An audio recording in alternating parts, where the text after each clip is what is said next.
Hello, everyone. If you like what I'm doing here, please consider subscribing, liking, and commenting.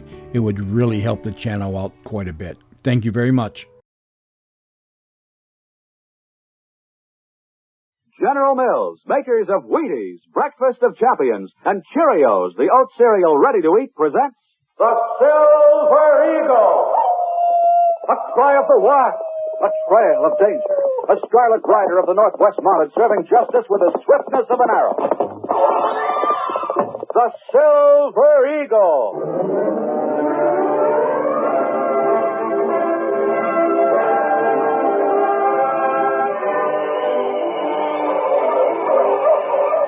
The untamed North, frontier of adventure and peril.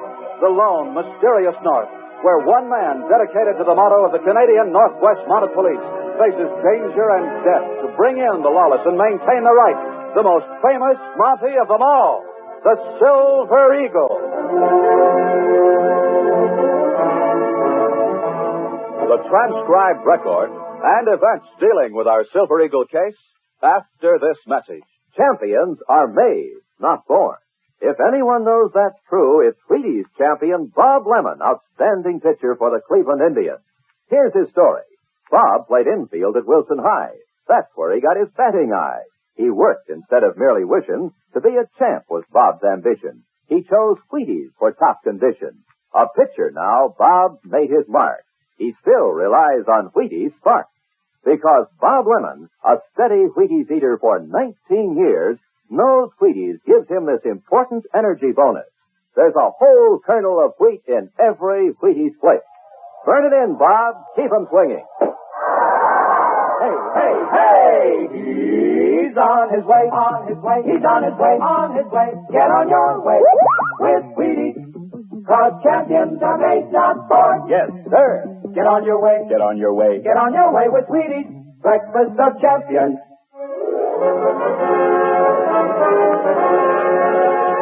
And now our Silver Eagle adventure, Decoy for Death. John Perky was a town banker in a small community in western Canada. To his employees at the bank, he was a strict master whose word was absolute law. But at home, the real head of the house was his sharp-tongued wife, Abigail. One evening, as he returned home from the bank. That you, John? Yes, my dear. Is dinner ready? It soon will be. Just sit down and wait. Yes, my dear. Anything important happened today? No. No. Bank running smoothly as usual. There's a Mountie in town passing through on patrol, one they call the Silver Eagle. Sergeant West? That's right. He's traveling with that big French-Canadian friend of his, Joe Bedeau. I hope you told him about Sam Bogart. Why, no, I didn't think to mention that. You didn't mention it? Even though he may have killed that woman? No, Abigail, we don't know that anything's wrong. No, and we never will unless the police do something. Where is he? The sergeant, I mean. Well, last I saw, he and his friend were having supper in the Maple Leaf Cafe. Then you march right back downtown and tell him the whole business. No, Abigail, there's no call for us poking our nose into something that don't concern us. If murder doesn't concern us, I'd like to know what does. We could all be murdered in our beds and you wouldn't do a thing about it. Well, how could I if I were murdered? John Perky. The truth is you haven't got enough backbone. Well, if you won't do anything, I will. I'm going to the Maple Leaf Cafe and talk to the sergeant right now.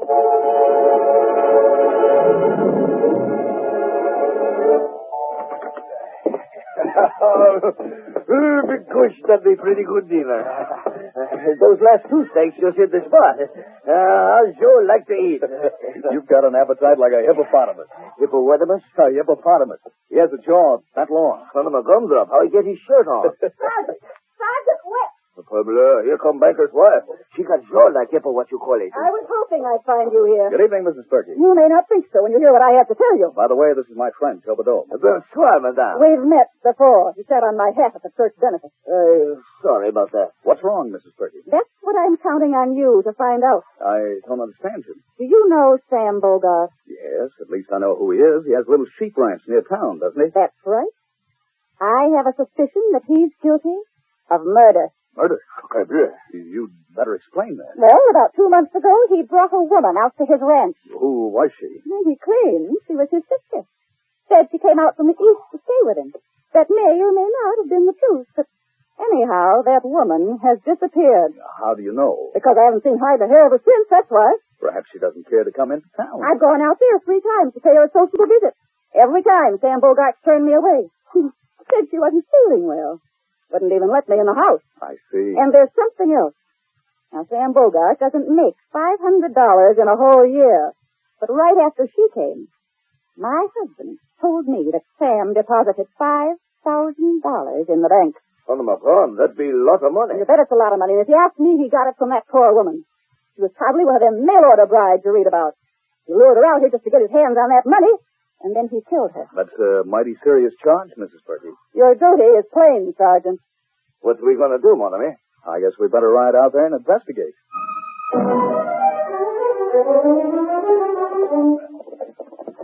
Oh, my little one. You suppose something really do happen to woman, mon ami? No telling. We'll see what Bogart has to say.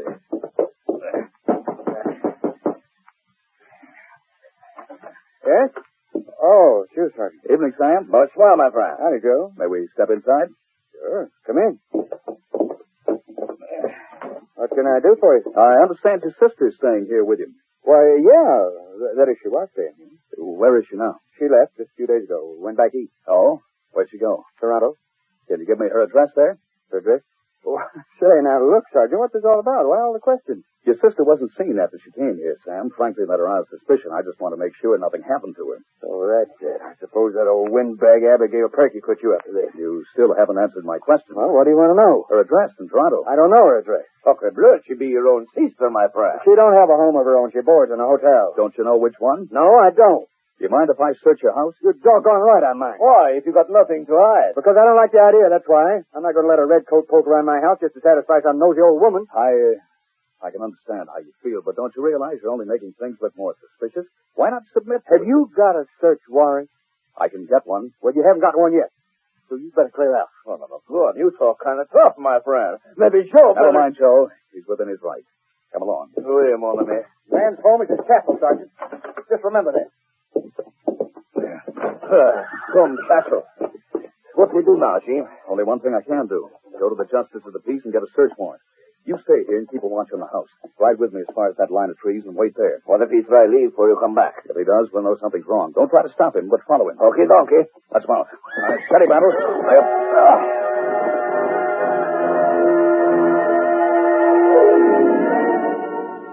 Sam Bogart had pulled aside one of the window shades slightly and was staring out into the moonlit darkness. He stood there for a few moments, watching as the Mountie and the big French Canuck rode off. Then he turned and went to a back room of the house. Well, we're in trouble, Dubois. What do you mean? Who was it? A Mountie. A Mountie? Yeah, the one they call the Silver Eagle. That is bad. What did he want? Banker's wife, that old busybody I told you about, must have gone to him and told him my sister disappeared. So now he comes around looking for her. Oh. What did you tell him? What could I tell him? I said she'd left, went back east. Now he's gone for a search warrant. But if he searches here... Yeah, if he finds out the truth, you know what that'll mean. Once that man gets on a trail, he never quits. Not till you're swinging at the end of a rope. You're in this deep, Bogart. You're an accessory to murder. Never mind all that. I know what I'm up against. What we gotta do is start thinking. Fast. Joe Bordeaux was waiting in the grove of trees when the Silver Eagle returned with a search warrant. So, Battle. You'll get this search warrant, mon ami? Yes, right here in my pocket. Signed by the Justice of the Peace. I think you don't gonna need that after all. Why?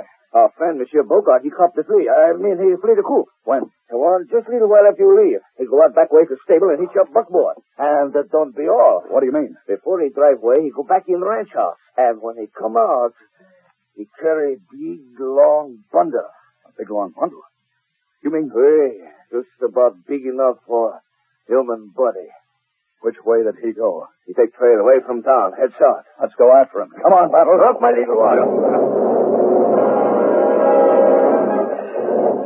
Instead of following the trail, the Mountie and Joe took a shortcut through the hills, hoping to overtake the fugitive. As they urged their horses down a steep grade, they could make out a buckboard and Chime rattling along the trail below.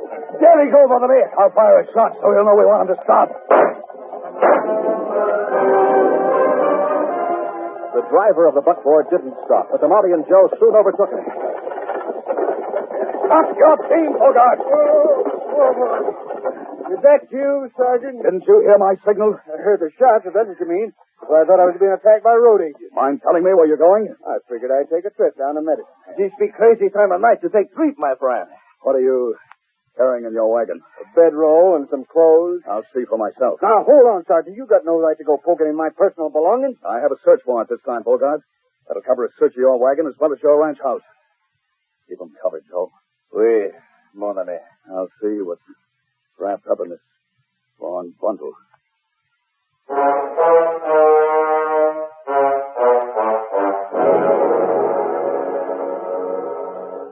Back to our thrilling Silver Eagle adventure in just a few seconds. But first, listen to this.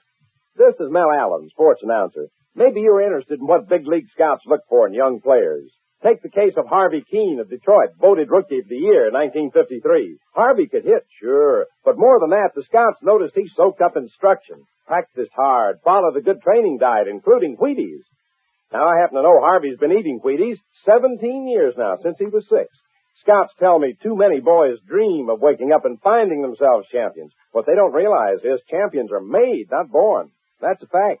Champions are made, not born. Now, I've seen average players make themselves into champions, but it calls for hair-trigger condition. For that kind of condition, choose food that sparks you with energy.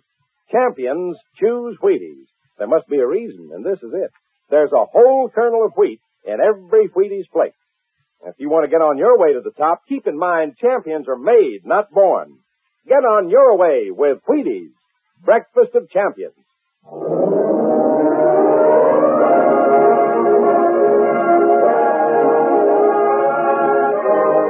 Now back to the Silver Eagle, Sergeant Jim West of the Mounties, and his stirring adventure, Decoy for Death.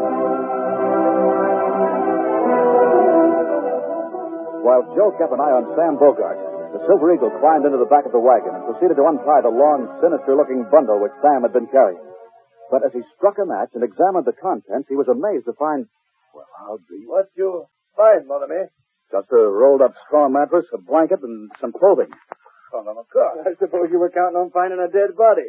What we do now, Chief? Wait till I climb down from the wagon. Well, are you satisfied, Mountie? No, I'm not. We'll go back and search your house.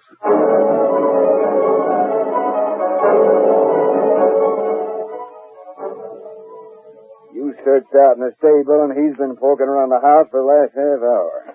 Well, did you find a corpse? No, but I did find these. A woman's clothes. Yes, a dress, a coat, a hat, and a pail. Where do you find those, Chief? They were stuffed in one of the dresser drawers. You explained that, my friend. I reckon my sister must have left them here. By mistake, I suppose. But no crime. Where did you say she lives? In Toronto. And where did you come from? I mean, before you moved out west to Alberta. Me? I was living in Montreal. Montreal, eh? That's right. Well, am I free to go now? No, not yet. I'll have to ask you to stay here at your ranch till we find out definitely what happened to your sister. Come along, Joe. Oui, mon ami. What you think, mon ami? I don't know, but I'm fairly sure of one thing. What's that? I think Bogart tricked us. He must have known we'd keep a watch on him. When he left here with that bundle, he was doing it for our benefit. He wanted us to chase after him before we had a chance to search the house. What would that do him? We'll come back and search anyhow. Dead body cannot walk away. No, but a live person could. Yeah, what do you mean by that? No use going into it now. So far, it's just a hunch. Before I do anything, I want to talk to Mrs. Perky again. In the meantime, I wish you'd stay here.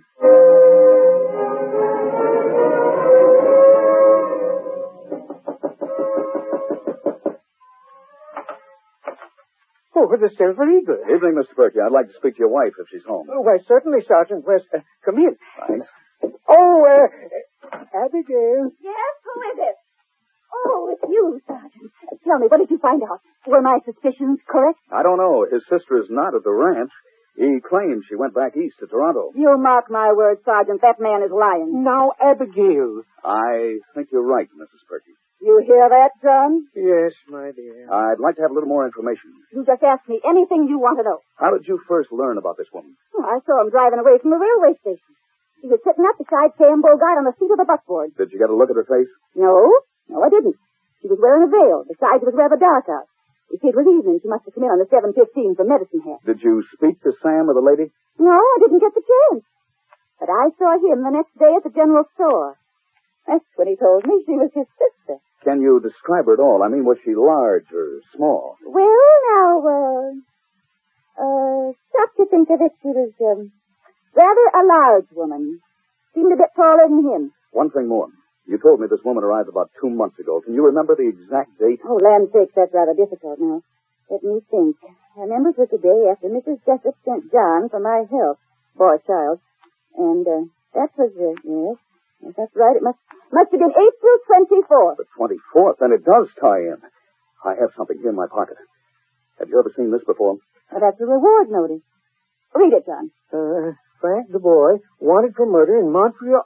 Say now, I've seen this notice before. There's one stuck up in the post office. That's right. The mounted police have been looking for him for the past 2 months. What does this have to do with Sam Bogart's sister? Well, it may seem far-fetched, but I think this man may have been masquerading as Bogart's sister. What's that? I think he's been using Bogart's ranch as a hideout. That's fantastic. I tell you, she was one of them mail-order brides. Shut up! Abigail. What? You'll notice it says that he was last seen in Winnipeg on April 22nd, and he was believed to be heading west.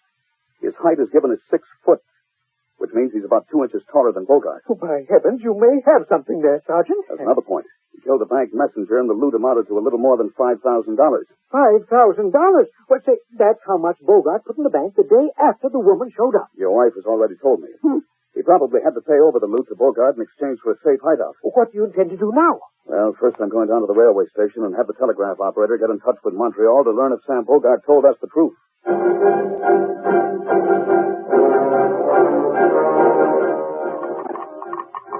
Is that for me, Scotty? It is what you've been waiting for. They're laying it through from Medicine Hat. Reach in a copy of Boone. Bogart, Allen, robbery, 792. There you are, Sergeant. Thanks. Thanks a lot, Scotty.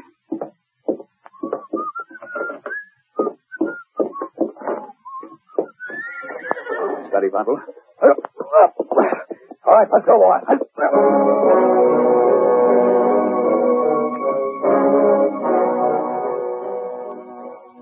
No, Abigail, there's no sense waiting up. If the sergeant finds out anything, he'll let you know in the morning. I intend to sit up all night if necessary, and Friday morning... There he is now. I'll go see. Reach, mister. Oh, a gun. Yeah, and it's got a touchy trigger, so step inside and don't argue. John, who is this man, and why is Shut up, you old hen. Why is that man on the reward notice? The boy, Frank, the boy. Well, you know me. In that case, you know I've already killed one person, and true war won't make no difference. What do you want? I want money. Money for a getaway down to the States. And I want safe transportation away from this neck of the woods. You're going to provide both, my friend. You and your nosy old windbag of a wife.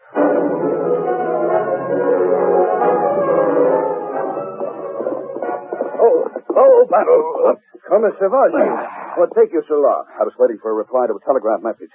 Anything happen? No, mon ami. Joe wait right here, and this time he don't drag away. And let's talk to him again. This time I think we may find out the truth.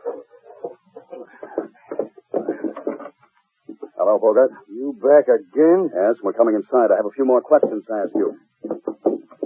Well, what is it this time? Have you ever been in trouble with the law? Me? The law? Of course not. You're lying, Bogart. You served 5 years in Quebec for armed robbery.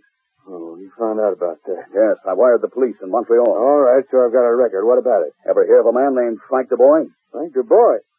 No, at least I don't recall that name. You should. His picture's been plastered all over Western Canada for the past 2 months. He was in prison the same time you were, also in Quebec.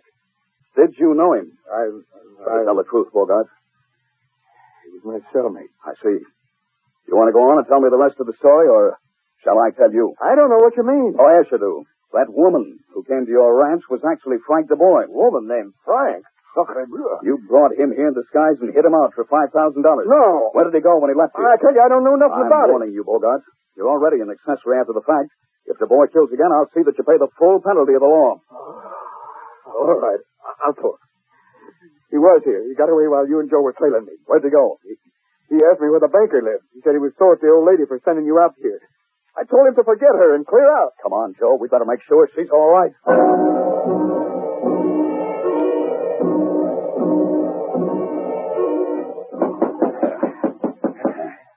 When the Mountie and Joe arrived at the banker's house, all was dark and silent. Bleu, they must be there. I wonder. You want Joe busted open? Go ahead. Yeah. All right, stay there until I light the lamp, then we'll take a look around.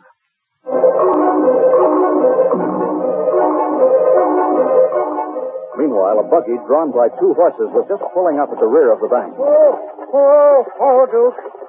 All right, climb up, mister. You too, Coneface. How dare you talk to me that way? Go on, get moving. Well, don't stand there. Open the door. I have to find the key first. Here it is. Go inside and light the lamp. Remember, I'm holding this gun on your wife, so don't try no funny stuff. Very well. You will pay for this if I Shut up. All right. Inside, prune face. Now get busy and work this out.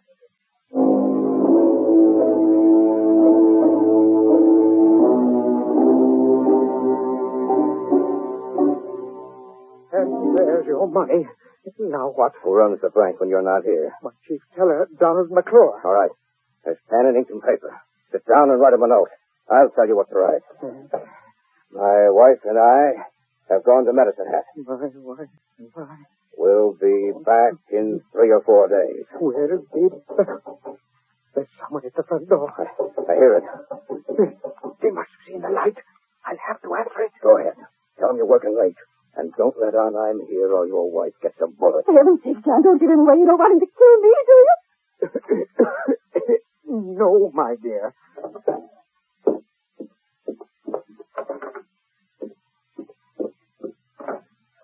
What do you intend to do with us after you leave here? Are you crazy? Shut up. I want to hear what's going on out front. What is that? An arrow with an eagle feather attached to it. An eagle feather? That means the Silver Eagle. He's out there at the back window. No, monsieur. What? Don't be at window. And I'm right here, the boy. Drop your gun. Hey, where did you... Oh, my arm. I warned you to drop your gun. Now stand where you are and don't try any more false moves. Abigail, are you all right? Am I all right? Of course I'm all right. Well, I'll be... What happened? Mrs. Purdy fainted. I'll try to bring her to. No, please. Not for a day or two. It's so peaceful.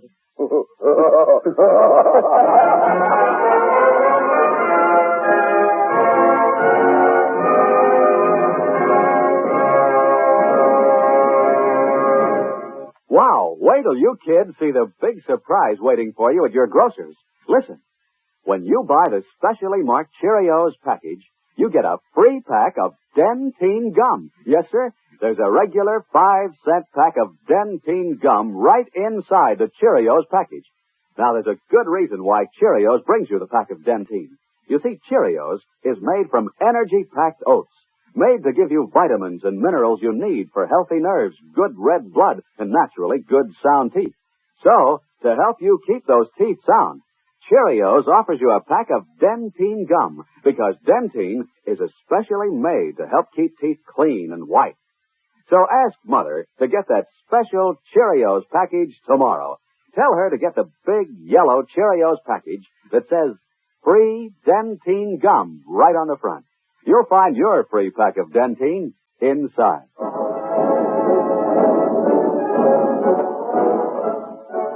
Today's story of the Great Northwest was written by James Lawrence. Jim Amici stars in the part of Jim West. Joe Badeau is played by Jacques Cousteau. The Silver Eagle is a copyrighted transcribed feature of Jewel Radio and Television Productions. This is Bill O'Connor.